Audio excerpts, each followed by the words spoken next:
I wanted to talk about kind of the one unique teaching in Buddhism. There's basically one idea. It's very simple to say, maybe a little harder to understand, and very hard to live by. And this is the idea of impermanence. And there's many philosophical schools that try to explain impermanence. And there's also many practice schools that try to experience it in their heart and mind. And Zen and our tradition are kind of these practice schools that rather than explaining it and becoming very academic and intellectual, we try to find ways to experience it every day. And one way is bowing, one way is chanting, and one way is listening to the Dharma. So, one easy way of explaining this is that none of us are self-made. We're the result of all of the causes and conditions, family members, events in our life that has made us who we are. We're not self-made, and we don't really have an essence, right? We're not born into this reality. It's created for us and through us and by us. So I looked up some quotes about being self-made. I don't want to gender people, but in general, people say a self-made man. And we really admire people that are individuals, did it on their own. So this is one example of this. A person who is rich and successful because they have worked hard, not because they were born into a rich family. Benjamin Franklin was a self-made man. He rose from being a son of a candle maker to one of the founding fathers of the United States of America. So a counter-argument to this is that he was born into a time, and he got swept away, in a sense, by the events during his lifetime, and by the people he knew and the influences in his life. So oftentimes, we're born into things. We find ourselves in a circumstance. My son Teague went to Philadelphia, PA, to go to PA school. And he told me, he said, do you know how different my life would have been if I was born in Philadelphia, like in the 1950s, instead of Huntington Beach in 1990? And it's like, yeah, it would have been totally different. Everything would have been different. I did a funeral once where the daughter of her mother had passed away, and the daughter said, I heard her say as she left the lectern that she would never be the same because of this. And I wanted to tell her, yes, you will never be the same for knowing your mother, right? You will always be different. So I wanted to talk about kind of three ways of explaining impermanence, and there's a fourth one for adult discussion. First, when most people think about impermanence in Buddhism, what's the first thing you think of? Arnold Schwarzenegger. So this is Arnold Schwarzenegger. He is considered the greatest bodybuilder of all time. And I think it's kind of interesting. He's not Mr. World. He's not Mr. Solar System. He's not Mr. Galaxy. He's Mr. Universe. So he's the best bodybuilder in the whole universe, even on other planets, which I think is kind of funny. So this is him looking his peak, right? I mean, he had a perfect body. A lot of it's genetics, and a lot of people attribute it to that, but it's also the training, the coaches, being able to come to America. And so, he's like sculptured from granite. He has almost no body fat. I used to lift weights a lot, and I never looked like this. I looked thick and big, but I didn't have I had too much body fat. I had no delineation or detail like this. So he parlays his 5-6-time Mr. Universe wins into an acting career. And these are some of the films that I saw and liked. Upper left-hand corner, 1984, is The Terminator. And I have a really good Arnold Schwarzenegger impersonation, but I promise Linda I won't do it.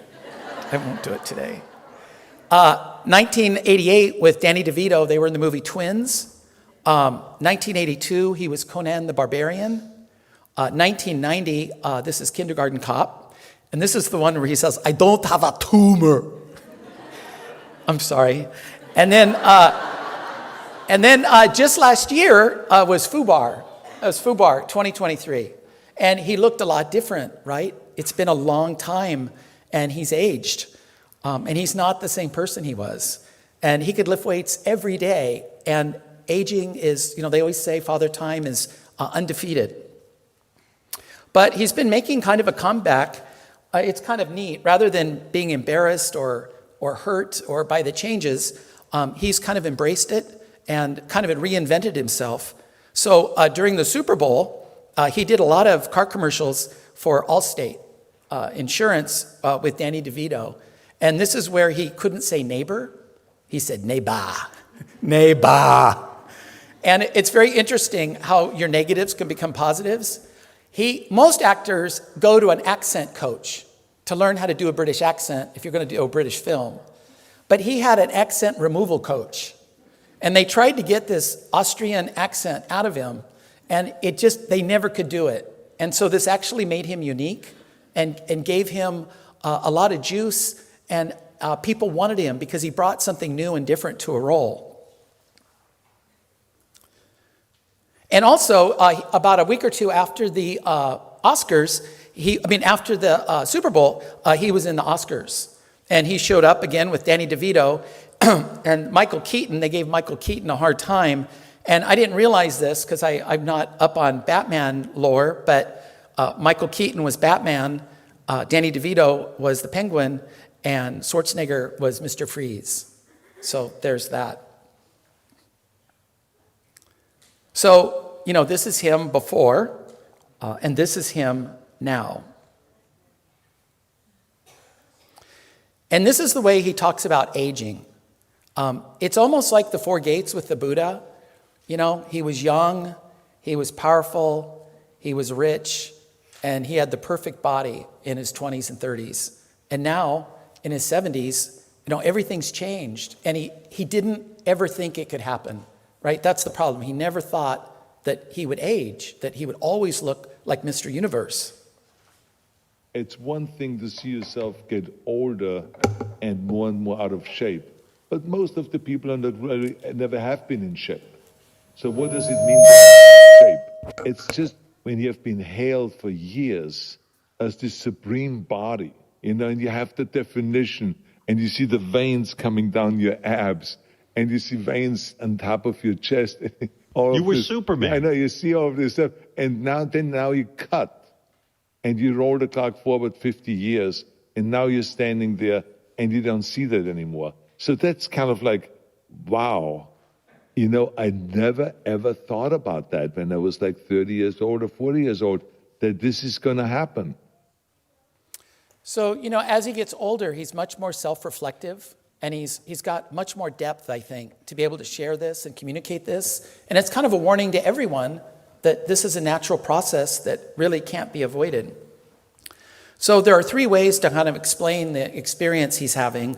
One is called pieces to the whole, that nothing has an identity of itself. Nothing has a self-identity.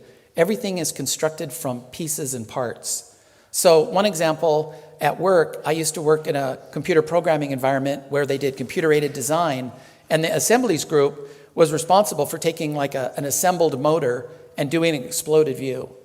And when you explode the engine, you really can't find the essence of the engine anywhere.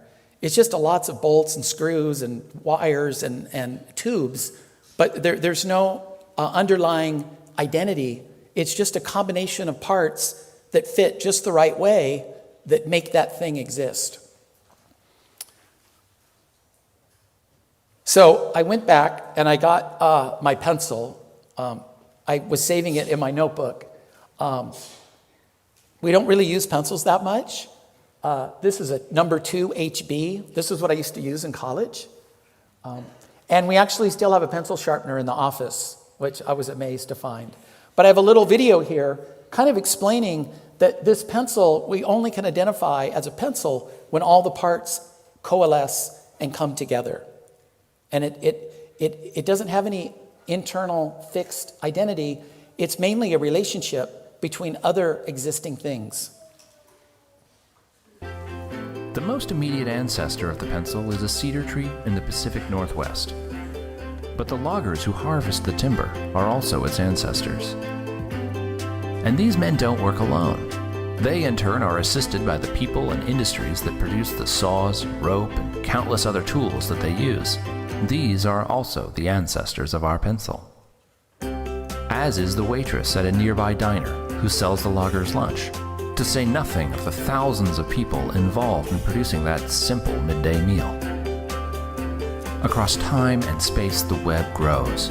Consider the roads, trucks, ships, communication systems, and the people who design, build, and maintain them. All of them are necessary to bring the lumber to the mills and the slat factories that process them. All of them are also the ancestors of the pencil. And even with the work of all these people, so far all we have is a stained wooden slat, a naked half of a wooden body of a pencil. But its family tree is larger and more extensive. The graphite is mined in China and Sri Lanka. At the pencil factory, it's mixed with clay and heat and other materials before it's extruded, dried, and baked in a kiln. People from different continents, different cultures, cooperate to bring these materials together with waxes and kilns and equipment from across the world. These too are the ancestors of the pencil. So not only are things not self-made, but they don't have a self-identity. So we look at objects like this as something fixed, and yet it's a composite of many different things that bring it into existence. And then a second way of looking at impermanence is causes and conditions, that everything is a result of something else. Everything is interrelated. And what we tend to do in our culture is if there's a large effect, we kind of like to look for a single cause.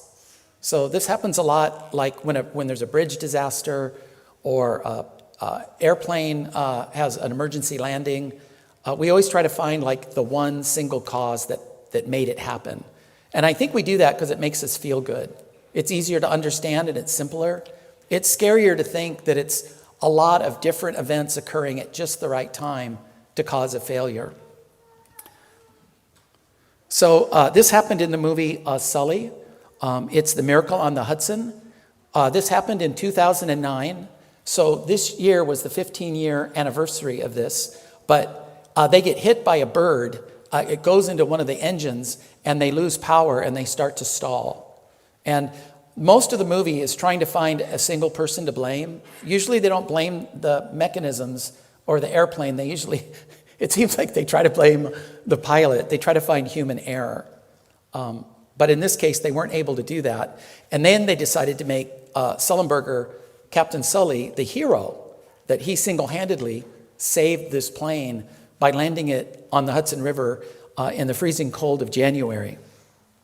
But he wouldn't have any of it because he realized it was everything coming together just right to save this flight.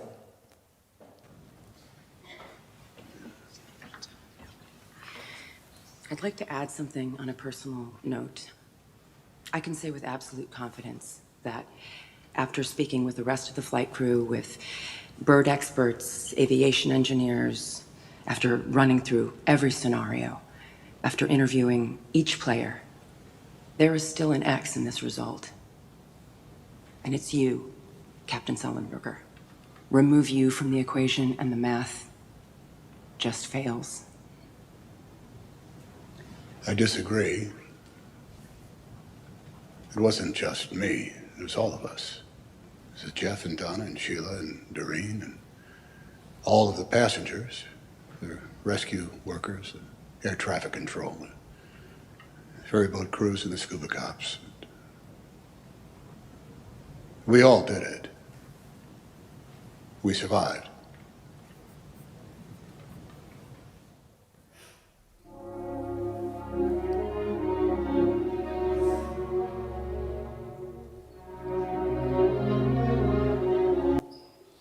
So this says, on January 15th, 2009, more than 1,200 first responders and 7 ferry boats carrying 130 commuters rescued the passengers and the crew of Flight 1549 in just 24 minutes. So, he's saying if anything had been different, everything would have been different. The other funny thing is they asked the co-pilot there, what would he have done differently? And he said, rather than crash landing in the freezing water of the Hudson on January, he said he would have done it in July. So they did everything right. They did everything right.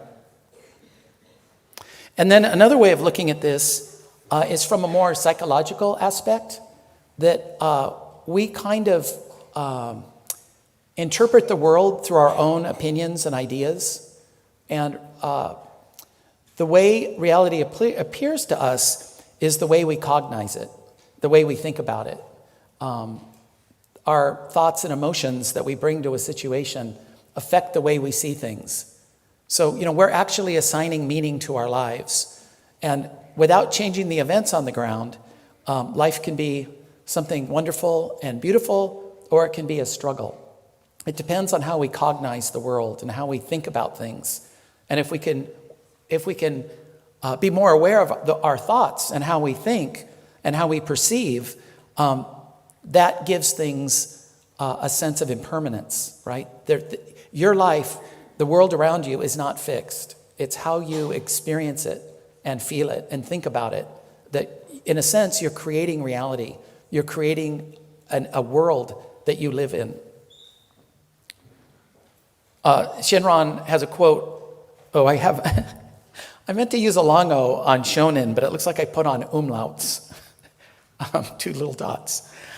My eyes being hindered by blind passions, I cannot perceive the light that grasps me. The great compassion without tiring illumines me always. So the idea is we rarely see this, but it's there all the time. So I found this other clip by Schwarzenegger where he kind of finds the answer about being upset about aging. And he realizes that he's not a self-made man. It was always everyone else around him that helped him become who he became. And I even forgot he was governor of California for a while. I completely forgot about that. I know that people, when they call me a self-made man, it's a compliment. They mean it as a compliment. But I also at the same time want to make it clear that a self-made man means that there is no one that helped me, that I made myself, which is not true. Mm-hmm. I mean, my parents helped me, my father, my mother, my teachers helped me, my coaches helped me, got me an apartment when I came to America, got me some money so I could get started here and become the greatest bodybuilder of all time. It was, the agents and the producers that helped me to get then into movies. Mm-hmm. And I remember 5.8 million people voted for me to become governor of California. I got the help from millions and millions of people. And I want to have people understand that I'm a product of a lot of help. Mm-hmm. Because that's important to each one of us to know that we're a product of a lot of help, because that makes you then go and feel responsible also to go out and help other people. And it also gives you a deep sense of gratitude, So I wanted to close with this quote by George Matthew Adams. I don't know who he is, but there's all these quotes on the internet that are just waiting for Buddhists to use in their talks. So this is kind of a response to the earlier quotation about Benjamin Franklin. There's no such thing as a self-made man. We are made up of thousands of others. Everyone who has ever done a kind deed for us or spoken one word of encouragement to us has entered into the makeup of our character and of our thoughts, as well as our success. So, realizing this, I think gratitude is a wonderful thing because it means that we're not fully in control of every little detail of our lives. We're not the conductor of the symphony. We're one string within the symphony. And it also helps you when something goes wrong in your life. You don't have to take that on as something you did wrong.